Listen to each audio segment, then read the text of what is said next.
मैंने सारी ज़िंदगी में लगभग 250 प्लस कुछ पौधे इकट्ठे किए हैं यहाँ पर। लोकल डॉक्टर कभी कभी आ जाता है, बाकी हमें जन सहयोग के द्वारा ही हम उनका इलाज करते हैं। अब हम लोगों से ही करते हैं, कोई एक्सीडेंटल अंधी हो तो उसको हम ले लेते हैं, अदरवाइज़ हम हाथ जोड़ देते हैं कि हमारी व्यवस्थाएँ फिर बिगड़ जाती है। हमारे पास इतना फंड नहीं है कि हम उनके चारे और व्यक्तियों की या छाया की व्यवस्था कर सकें। तो जितने और ना ही खाने का था शुरू में, ना ही पानी का था। तो 3 साल तक ही कुएं से पानी भी लेकर आए। तो केवल एक टेंट था, टेंट में क्या एक मैं दूध ले लेता था और आटा। तो मैं लगभग 3 साल तक चाय रोटी खाई है, लेकिन वो 3 साल चाय रोटी खाने से थोड़ा डाइजेशन और सारा सिस्टम ही खराब हो गया है। नमस्कार, मैं राजेश रवि। केंद्रीय पर्यावरण मंत्री कहते हैं सजन रे झूठ मत बोलो। किसके लिए कहा सबको पता है, क्योंकि 2 दिन पहले ही राजस्थान में प्रतिपक्ष के नेता टीकाराम जूली और कांग्रेस के नेता गोविंद सिंह डोटासरा ने सरिस्का को लेकर यानी सीटीएच के मामले को लेकर सरकार पर, केंद्र सरकार पर खासकर भ्रष्टाचार के आरोप लगाए थे। उस मुद्दे पर क्या हो रहा है ये अलग मामला है। पर्यावरणविद भी सीटीएच के नए फार्मूले को सही नहीं बता रहे हैं, पर इस पर चर्चा अलग करेंगे। आज मैं आपको बताने जा रहा हूँ राजस्थान के टहला कस्बे में रहने वाले प्रदीप की कहानी। प्रदीप एक ऐसे व्यक्ति हैं जो अपनी ज़िंदगी पर्यावरण, वन्य जीवों की रक्षा के लिए दे चुके हैं, पर सरकार उनकी तरफ आज तक कोई ध्यान नहीं दे रही है। अधिकारी जाते हैं, कुछ बातें करते हैं और लौट आते हैं।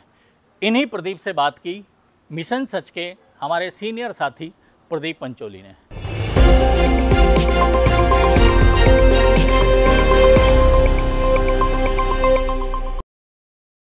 मौसम की बहार है, मानसून ऋतु है, कहीं बाढ़ का प्रकोप है तो कहीं किसानों को अभी तक बारिश की प्रतीक्षा है।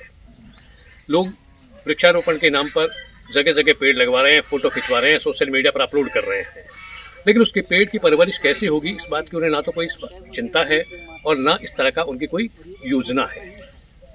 पेड़ लगाना और उसके बाद फोटो खिंचवाकर सोशल मीडिया पर अपलोड कर देना, यही उनका शौक है और इसी से वो अपने लक्ष्यों की पूर्ति करना चाहते हैं। दूसरी तरफ सरकार है, सरकार टारगेट देती है विभिन्न विभागों को और ये कहती है कि इतने पेड़ इस विभाग को लगाने हैं, लेकिन उस विभाग के पास इतनी जमीन उपलब्ध है या नहीं इस बात की कोई जानकारी नहीं है।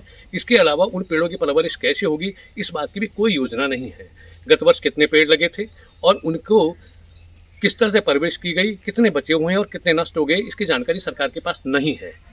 लेकिन फिर भी वृक्षारोपण का पूरा एक स्वांग रचा जा रहा है और चारों तरफ इस बात के लिए बड़े बड़े बजट खर्च किए जाने वाले हैं। मानव संसाधन, मानव शक्ति को, मानव श्रम को नष्ट किया जाना है। ऐसे में मैं आपको एक दास्ता सुनाता हूँ, एक कहानी बताना चाहता हूँ, और वो कहानी सिर्फ कहानी नहीं है, एक संकल्प यात्रा है प्रदीप चौधरी की।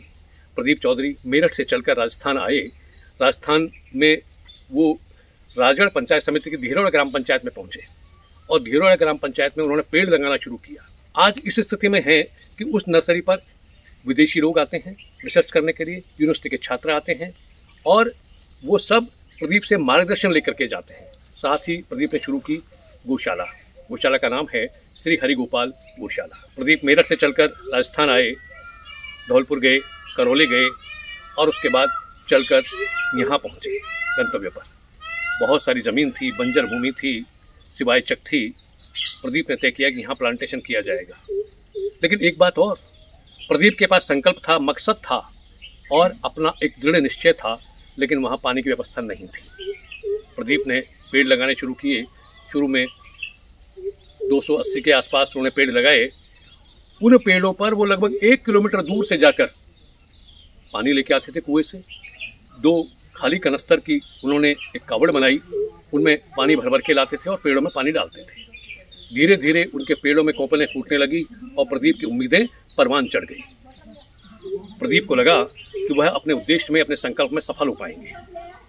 धीरे धीरे पेड़ों की संख्या बढ़ती गई और जन जुड़ाव शुरू में बिल्कुल नहीं था, लेकिन शनै शनै शनै शनै कुछ लोग उन्हें इतना सहयोग करने लगे कि उनके लगाए हुए पेड़ों को वो नष्ट नहीं करते थे। प्रदीप ने पेड़ लगाने शुरू किए और पेड़ लगाते लगाते आज 2025 में वो इस स्थिति में आ गए कि वहाँ पर एक बहुत लंबा चौड़ा वृक्षारोपण का एरिया देखने को मिलता है।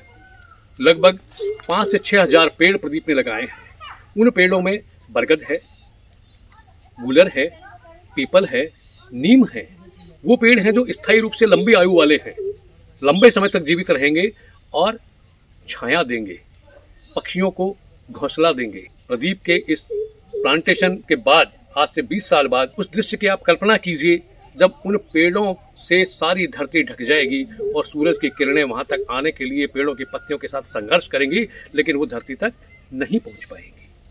प्रदीप की इस यात्रा में उन्हें इस बात का भी एहसास हुआ कि उन्हें एक हर्बल नर्सरी लगानी चाहिए।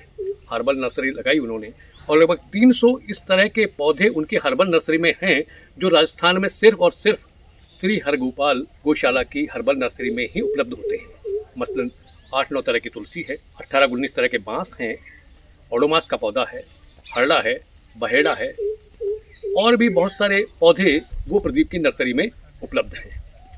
सरकारी सहायता के नाम पर प्रदीप को 2020 के बाद से नरेगा से कुछ सहयोग मिलने लगा, लेकिन वह सहयोग अपर्याप्त है। उनके साथ सिर्फ और सिर्फ उनका संकल्प है, उनकी दृढ़ता है, उनका निश्चय है जो उन्हें इस धरती को हरी भरी बनाने के लिए अपनी प्रेरणा से आगे बढ़ने के लिए प्रेरित करता है। आगे आपका लक्ष्य क्या है? मेरा लक्ष्य यही है कि जो एक्सीडेंटल गायें हैं या कोई भी जंगली जानवर या वन विभाग वाले कुछ ले आते हैं, नील गाय ले आते हैं, हिरण ले आते हैं, मोर ले आते हैं, बंदर ले आते हैं, कि उनके ट्रीटमेंट की एक अच्छी व्यवस्था बने और साथ में ही सरिस्का या रवली के सारे पौधों को सुबंधित मतलब जैसे कंद वैरायटी अलग होगी, बेल वाली अलग होगी, इस तरह की व्यवस्था करके उनको ऐसे स्थापित की जाए कि यदि किसी बच्चे के मन में या किसी व्यक्ति के मन में उन पर रिसर्च करने को, उनको बढ़ावा देने को या उनको कोई जो भी उनको रिसर्च करनी है वो इजी वे में कर सके। ये जो मुझे 15 साल लगे हैं इस चीज़ को करने में, उसके ये 15 साल बच जाए।